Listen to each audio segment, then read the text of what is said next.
हमारे next class में, जिसमें आज का टॉपिक है प्लांट हार्मोन्स, जिसमें हम पढ़ेंगे एथिलीन। ठीक है, एथिलीन और एब्सिसिक एसिड को आज पढ़ेंगे। इससे पहले हम लोग बाकी हार्मोन्स के बारे में, जिसमें हम प्लांट ग्रोथ हार्मोन्स के बारे में डिस्कस कर चुके हैं, जिसमें ऑक्सिन, जिब्रेलिन और साइटोकाइनिन के पूरा कंप्लीट हम लोग स्टडी कर चुके हैं। तो आज नेक्स्ट टॉपिक है एथिलीन एंड एब्सिसिक एसिड, जो मुख्य रूप से प्लांट ग्रोथ इनहिबिटर्स के फॉर्म में होते हैं। प्लांट ग्रोथ इनहिबिटर क्या होती है? मुख्य रूप से प्लांट की ग्रोथ को क्या करते हैं? रोकने का काम करता है। मतलब कह सकते हैं कि ये जो इससे पहले जो तीन हार्मोन्स पढ़े थे, ऑक्सिन, जिब्रेलिन और साइटोकाइनिन, इसके अपोजिट काम करता है एथिलीन और एब्सिसिक एसिड। ये जो हार्मोन्स होती है, इसके कंप्लीट स्टडी करते हैं इस वीडियो के माध्यम से, तो लगातार बने रहिएगा। ठीक है, जिसमें सबसे पहले देख लेते हैं इसका इंट्रोडक्शन क्या होती है। एथिलीन जो हार्मोन्स होता है, इसका सामान्य फार्मूला होता है C2H4। ठीक है, इसका सामान्य फार्मूला होता है वो C2H4 के फॉर्म में होती है। इसका ये जो हार्मोन्स होता है ना, ये जो हार्मोन्स होता है मुख्य रूप से एयर पॉल्यूटेड हार्मोन्स होती है। एयर पॉल्यूटेड क्यों होता है? क्योंकि ये जो हार्मोन्स होता है एथिलीन हार्मोन्स, ये मुख्य रूप से यूनिवर्सल गैस के फॉर्म में होता है। इस कारण से इसको गैस हार्मोन्स के नाम से भी जाना जाता है।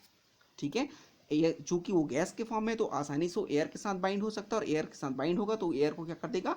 पॉल्यूटेड कर देगा। तो एयर पॉल्यूटेड हार्मोन्स, या फिर इसको क्या बोलते हैं? गैस हार्मोन्स के नाम से जानते हैं। ये जो हार्मोन्स होता है, ये क्या करती है? प्लांट के ग्रोथ को इनहिबिट करने का काम करता है। हमने पहले भी बताया कि जो एथिलीन हार्मोन्स होता है, एथिलीन और एब्सिसिक एसिड होते हैं, वो anti auxin, anti gibberellin, anti cytokinin के रूप में काम करती है। इसको सबसे पहले ऑस्कर नामक साइंटिस्ट ने क्या किया था? इसको खोजा था 1935 में, और इन्होंने यही बताया कि ये जो प्लांट हार्मोन्स होती है मुख्य रूप से गैस फॉर्म में होती है। उसके बाद गॉसर नामक साइंटिस्ट ने, है ना, गॉसर नामक साइंटिस्ट ने नेचुरल प्लांट हार्मोन्स या फिर नेचुरल एथिलीन का प्रोडक्शन किया। ठीक है, नेचुरल एथिलीन का प्रोडक्शन किया, जो कि मेथिलीन के फॉर्म में था। तब इन्होंने ये बताया कि मेथिलीन, है ना, जो मेथिलीन जो होता है, वास्तव में एथिलीन का प्राइमरी प्रीक्यूर्सर मॉलिक्यूल होती है। अर्थात मेथिलीन जो होते हैं, मेथिलीन से ही आपके एथिलीन का प्रोडक्शन होता है। ठीक है, इसलिए इस मेथिलीन को प्राइमरी प्रीक्यूर्सर मॉलिक्यूल के रूप में जाना। उसके बाद ये प्लांट के डिफरेंट डिफरेंट पार्ट्स से फंक्शंस होते हैं, या फिर बोल सकते हैं कि ये जो हार्मोन्स होता है, प्लांट के डिफरेंट डिफरेंट भाग से इसका फॉर्मेशन होता है। जैसे जैसे बोल सकते हैं कि हाईली प्लांट में सबसे ज़्यादा जो होगी मुख्य सीड के जनरेशन के टाइम में इसका फॉर्मेशन होता है। सीड जनरेशन के टाइम में, मतलब कि बोल सकते हैं कि जो मेथिलीन का होता है, सबसे ज़्यादा प्रोडक्शन होती है, और इसी से हार्मोन्स बनती है। बट सबसे अधिक मात्रा में, है ना, लेकिन सबसे अधिक मात्रा में अगर कहा जाए तो ये फल के पकने के समय होती है ना, फल के पकने के समय होती बनती है। क्योंकि ये जो हार्मोन्स होता है मुख्य रूप से गैस के फॉर्म में होती है, और गैस के फॉर्म में क्या करती है? ये प्लांट के में बनने वाले फ्रूट को पकाने का काम करता है। इसलिए फ्रूट रिपेनिंग हार्मोन्स के नाम से भी जानते हैं। Ethylene is a very limited solubility. ये जो हार्मोन्स होता है मुख्य रूप से वेरी लिमिटेड सॉल्युबिलिटी होती है in water, and transport accumulate within a cell but different out of the cell and escape out of the plant. है ना, इसका मतलब ये है कि ये जो का फॉर्मेशन होती है प्लांट के डिफरेंट भाग से तो बनता है। ज़्यादातर कहाँ पर बनती है? जर्मिनेटेड सीड में, और उससे ज़्यादा कहाँ पर बनती है?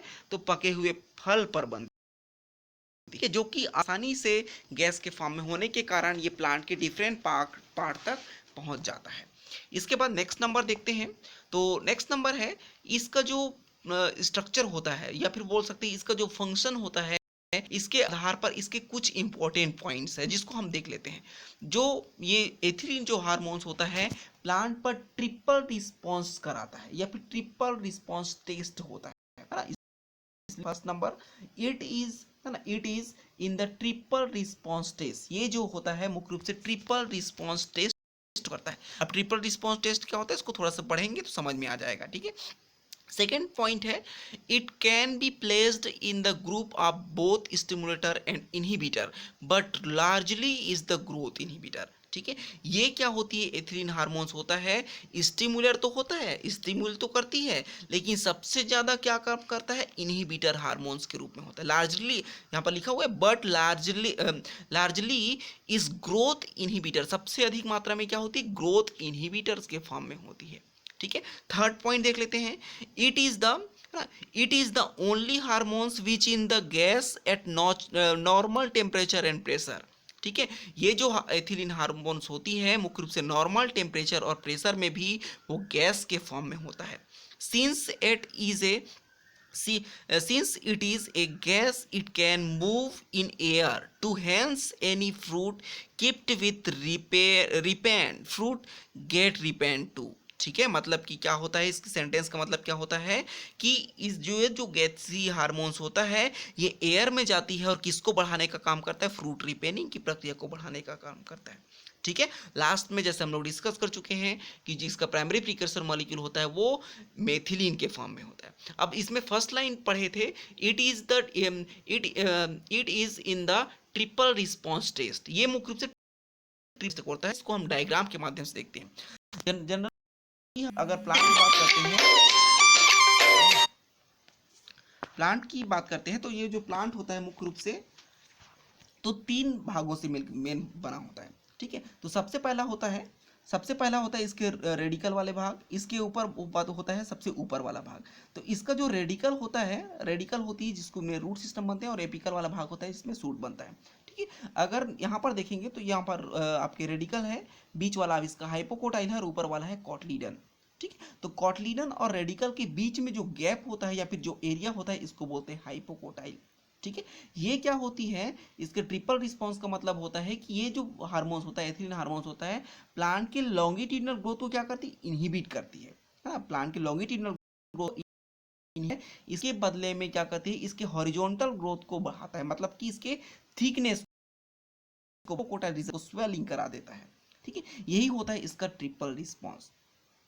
इसके बाद नेक्स्ट में देखते हैं, इसका बायोसिंथेसिस। इसका जो बायोसिंथेसिस होता है मुख्य रूप से हमने कहा कि मेथिलीन से होता है। मेथिलीन क्या करती है, मेथिलीन जो होते हैं वो एटीपी को एडीपी में कन्वर्ट कर देती है, इनऑर्गेनिक फास्फेट को रिमूव करा के। यहाँ पर जो होता है एडोमेट सिंथेटेस की उपस्थिति में होती है। ये जो प्रोसेस होता है एडोमेट सिंथेटेस की उपस्थिति में होता है और ये बनाता है एस एडोमेट का फॉर्मेशन करती है, जिसका नाम होता है एस एडिनोसिन मेथियोनिन का फॉर्मेशन करती है। अब ये जो एस एडोमेट होता है ना, एस एडोमेट होता है वास्तव में एक प्रकार का बोल सकते हैं कि मेथिलीन के ही समान होता है। ठीक है। एस एडोमेट, एडोमेट का नाम है एस एडोनेसिन मेथियोनिन। ठीक है। मेथियोनिन का ही फॉर्म होता है जो कि क्या करते हैं, एसीसी सिंथेटेस की उपस्थिति में है ना, एसीसी सिंथेटेस की उपस्थिति में 1 एमिनोसाइक्लोप्रोपेन 1 कार्बोक्सिलिक एसिड का फॉर्मेशन करता है, जिसको इन शॉर्ट में क्या बोलते हैं, एसीसी बोलते हैं। ठीक है। जो किसकी उपस्थिति में बनी है, एसीसी सिंथेटेस की उपस्थिति में बनी है। ये जो एसीसी सिंथेटेस होता है ऑक्सीडाइज हो जाती है और ऑक्सीडाइज के फलस्वरूप ऑक्सीजन के प्रेजेंट में ऑक्सीडेशन हो रहा है, ऑक्सीडेशन में ऑक्सीजन आएगी तो CO2 रिमूव हो जाएगा, इसके साथ साथ HCN कंपाउंड भी रिमूव हो जाती है और बना लेता है एथिलीन। और यही जो एथिलीन होता है हमारा बेसिक कंपाउंड होता है जिसको हम क्या बोलते हैं, गैसीय हार्मोन्स होते हैं। इसके बाद देख लेते हैं इसका एथिलीन का क्या बोल सकते हैं कि फिजियोलॉजिकल रोल है ना। इसका फिजियोलॉजिकल रोल होता है, इसको हम एक शॉर्टकट ट्रिक के माध्यम से एफ का मतलब होता है फ्रूट रिपेनिंग से, फ्लोरिंग से और फीमेलाइजेशन से। फ्रूट रिपेनिंग का मतलब फल का परिपक्वन करने में, फ्लोरिंग की प्रक्रिया को बढ़ाने में। नेक्स्ट है फीमेलाइजेशन, ऐसे ऐसे एक प्लांट के अंदर में फीमेल फ्लावर के प्रोडक्शन कराने में। दूसरा होता है एम का मतलब होता है मोटो का मतलब यहाँ लिखा हुआ है inhibit to longitudinal growth but promote to horizontal growth as result hypocotyl swelling because ethylene is a triple response. ठीक है। जैसे इस सेंटेंस में आपको समझ में आ गया होगा कि प्लांट में क्या होगा, लॉन्गिट्यूडिनल ग्रोथ को इनहिबिट करेगा और प्रमोट करेगा हॉरिजॉन्टल ग्रोथ को, जिसके कारण से क्या होगा, हाइपोकोटाइल है स्वेलिंग हो जाएगी, है ना। तो ये क्या होती है, एक ट्रिपल रिस्पॉन्स को शो करता है। ये जो ट्रिक है जिसको हम इस सबसे पहले जो अपलोड हुआ है वीडियो, इसके माध्यम से आप अच्छे से समझ सकते हो कि सभी हार्मोन्स का एक एक ट्रिक बताया गया है उसके स्पेशल फिजियोलॉजिकल रोल को लेकर।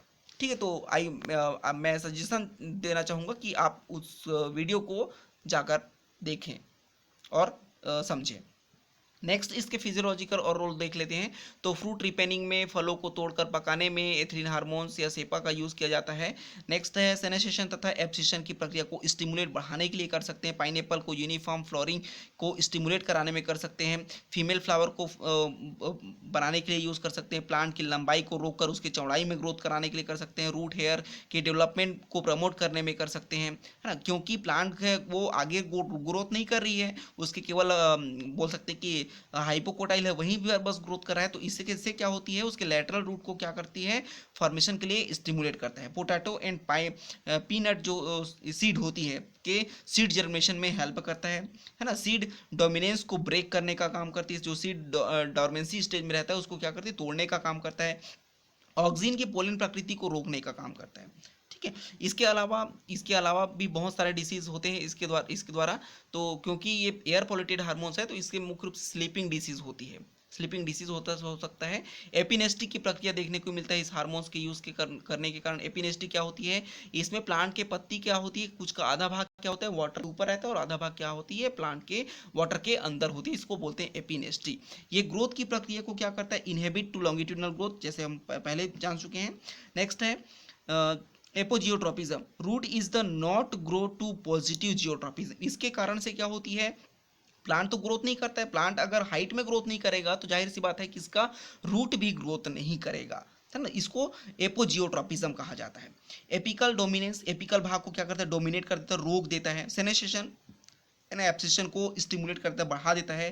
Breaking of dormancy, sex expression, इसके द्वारा क्या होता है, जो जेनेटिकली मेल प्लांट जो होती है ना, जेनेटिकली मेल प्लांट होता है, इसको क्या कर दिया जाता है, स्टिमुलेट करके फीमेल प्लांट में कन्वर्ट कर दिया जाता है। या फिर बोल सकते हैं कि जो मेल प्लांट होता है वास्तव में उसमें मेल फ्लावर को प्रोड्यूस कराने के लिए क्या किया जाता है, एथिलीन हार्मोन्स का यूज किया जाता है। जैसे कि फॉर एग्जांपल इसमें कुकुम्बर, जो कुकुम्बर होता है, कुकुम्बर जो होती है उसमें क्या किया जाता है, एथिलीन हार्मोन्स का यूज करने से उस मेल प्लांट में, फिर बोल सकते हैं कि वो प्लांट जो कि मेल फ्लावर का प्रोडक्शन करता रहता है तो उसमें फीमेल फ्लावर का प्रोडक्शन को स्टिमुलेट किया जाता है। नेक्स्ट नंबर देख लेते हैं एब्सिसिक एसिड, है ना। एब्सिसिक एसिड को का मेन जो इंपॉर्टेंट होता है यह है इसका फंक्शनल या फिर फिजियोलॉजिकल रोल। इसको हम ट्रिक के माध्यम से देख लेते हैं। तो एब्सिसिक एसिड जो होता है इसको इन शॉर्ट में लिखा जाता है ABA, है ना। अब जिसको यूजली हम लोग बोलते हैं अबा, हिंदी में बोलते हैं, ये हिंदी में अबा होगा इसका मतलब, ठीक है। तो इसको एक सेंटेंस में लेते हैं, ट्रिक के माध्यम से देखते हैं। तो इसका मतलब होता है अब्बा close the door in stress condition. यहाँ पर क्लोज का मतलब होता है बंद, ठीक है, बंद, और डोर का मतलब होता है दरवाजा। दरवाजा क्या होती है, मुख्य रूप से बंद और चालू रहता है, ठीक है। और एक प्लांट के केस में डोर कहा जाए तो स्टोमेटा होगा, क्योंकि एक स्टोमेटा ही, है ना, क्योंकि स्टोमेटा ही क्या करती है, स्टोमेटा ही ऐसा पार्ट होता है प्लांट का, क्योंकि वो ही खुलता है और बंद होता है, क्योंकि गैस एक्सचेंज करना होता है उसको, ठीक है, गैस एक्सचेंज करना होता है, इस कारण से वो खुलता है और बंद होता है, ठीक है। तो सेंटेंस देख लेते हैं, अब्बा close the door in stress condition. अब्बा किसको बोलते हैं, जनरली हम मुस्लिम धर्म में जो पिता होते हैं उसको क्या क्या कहा जाता है, अब्बा कहा जाता है। वहां पर सेंटेंस को जमाने के लिए इमेजिनेशन करिए कि एक बच्चा है, एक छोटा सा बच्चा है, वो अपने पिताजी को कहता है कि अब्बा close the door in stress condition. अब्बा स्ट्रेस का कंडीशन हो गया है या फिर तनाव की स्थिति आ गई है हमारे मोहल्ले में, तो क्या करो, डोर को क्लोज कर दो, ऐसा बोलता है अपने पिताजी को, ठीक है। तो इसको, इस सेंटेंस को या फिर इस छोटा सा सेंटेंस को आप याद रखे रहना, अब्बा अब्बा close the door in stress condition, ठीक है। तो क्या करती है इसको, इसका फिजियोलॉजिकल रोल क्या क्या होगा, ये डोर किसको बोले हम लोग, स्टोमेटा को बोले हैं। क्लोज का मतलब होता है बंद होना, ठीक है। तो एब्सिसिक एसिड जो होता है मुख्य रूप से बोल सकते हैं कि स्टोमेटा क्लोजिंग हार्मोन्स के रूप में होती है ना। एब्सिसिक एसिड होता है वो, उसको क्लोजिंग हार्मोन्स कहते हैं एब्सिसिक एसिड को। इसके अलावा स्ट्रेस कंडीशन में भी जो हार्मोन्स रिलीज होते हैं प्लांट के द्वारा वो एब्सिसिक एसिड होता है। इसके अलावा जो एब्सिसिक एसिड होता है वो जिब्रेलिक एसिड के बराबर होती है, सॉरी एंटी जिब्रेलिक एसिड होते हैं, ठीक है। मतलब कि एब्सिसिक एसिड होगा वो कैसे काम करेगा, एंटी जिब्रेलिक एसिड के समान काम करेगी, ठीक है। तो कह सकते हैं कि एब्सिसिक एसिड प्रोपोर्शनल टू या फिर बराबर, है ना, एब्सिसिक एसिड बराबर एंटी जिब्रेलिक एसिड, ठीक है, मतलब जिब्रेलिक एसिड का के विपरीत काम करती है। तो आई होप कि आप सभी को समझ में आज आ गया होगा। तो नेक्स्ट वीडियो के लिए आप बने रहिए। तो नेक्स्ट वीडियो हम लोग जल्द ही अपलोड करेंगे। Thank you.